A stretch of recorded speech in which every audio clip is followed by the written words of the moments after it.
राधे राधे दोस्तों। कथा सागर चैनल पर आप सभी का स्वागत है। आज के इस वीडियो में हम निर्जला एकादशी के बारे में जानेंगे। निर्जला एकादशी का व्रत हिंदुओं में सबसे महत्वपूर्ण माना जाता है। साल भर में 24 एकादशी आती हैं, लेकिन उनमें से निर्जला एकादशी सबसे बढ़कर फल देने वाली समझी जाती है, क्योंकि इस एक एकादशी का व्रत करने से साल की सभी एकादशियों का व्रत करने का फल प्राप्त होता है। इसे भीमसेन एकादशी के नाम से भी जाना जाता है।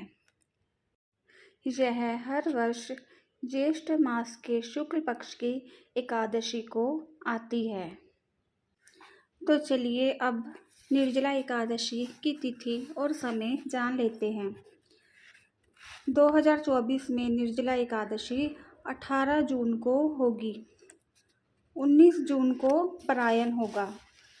सूर्य उदय होगा 5:15 पर और परायण का समय होगा 5:15 से लेकर 6:50 तक। निर्जला एकादशी व्रत करने की विधि। निर्जला एकादशी का व्रत करने से पूर्व हमें ब्रह्म मुहूर्त में उठना चाहिए। सूर्योदय से पहले उठें, स्नान करें।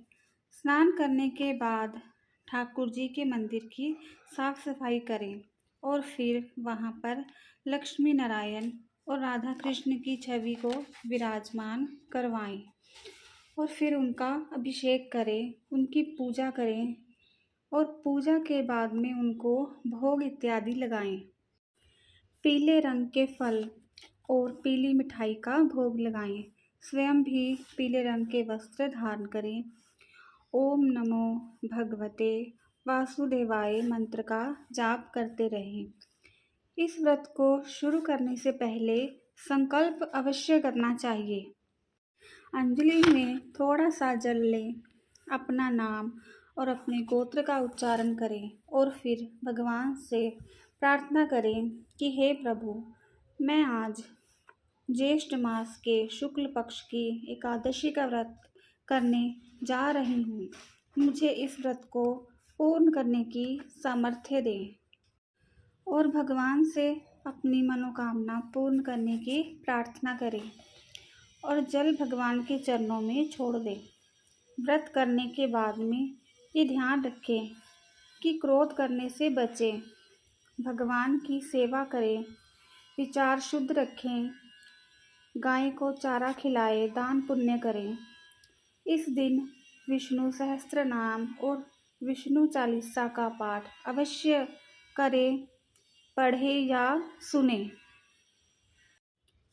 निर्जला एकादशी की कथा। ज्येष्ठ मास के शुक्ल पक्ष की एकादशी को निर्जला एकादशी के रूप में जाना जाता है। बहुत सुंदर इसका महात्म्य है। आइए जानते हैं निर्जला एकादशी का व्रत कैसे प्रारंभ हुआ। जब भगवान श्री कृष्ण पांडवों के साथ विराजमान थे तो सभी चारों भाई भीमसेन का उपहास कर रहे थे कि यह खाता बहुत है। तब भगवान श्री कृष्ण ने कहा कि व्रत रखा करो। तो भीमसेन ने कहा, प्रभु क्षमा करें, प्रभु मैं व्रत तो नहीं रख सकता क्योंकि मेरे उदर में वृक नाम की अग्नि प्रज्वलित रहती है। मैं कम भोजन भी करूं तो मन नहीं भरता और मेरा शरीर यह बर्दाश्त नहीं कर पाता। तो इस समय जब वेद व्यास जी महाराज जब उनके पास पधारे तो भीम ने वेद व्यास जी महाराज से प्रार्थना की कि हे कुल महाराज, ये सब मेरा उपहास करते हैं और मुझसे बिना खाए रहा नहीं जाता। आप कृपा करके बताइए कि मैं क्या करूं। तब वेद व्यास जी महाराज ने कहा कि भीम, एक काम करा करो, तुम अगर सारे व्रत नहीं रख सकते तो एक समय आहार कर लिया करो और एक समय व्रत रखा करो। भीम बोला, नहीं महाराज, मैं नहीं रह सकता और मुझे नर्क जाने से भी डर लगता है, क्योंकि सुना है एकादशी के दिन अन्न खाने वाला मनुष्य नर्क प्राप्त करता है। तो आप कृपा करिए। तब वेद व्यास जी ने कहा, साल में 24 एकादशी होती है।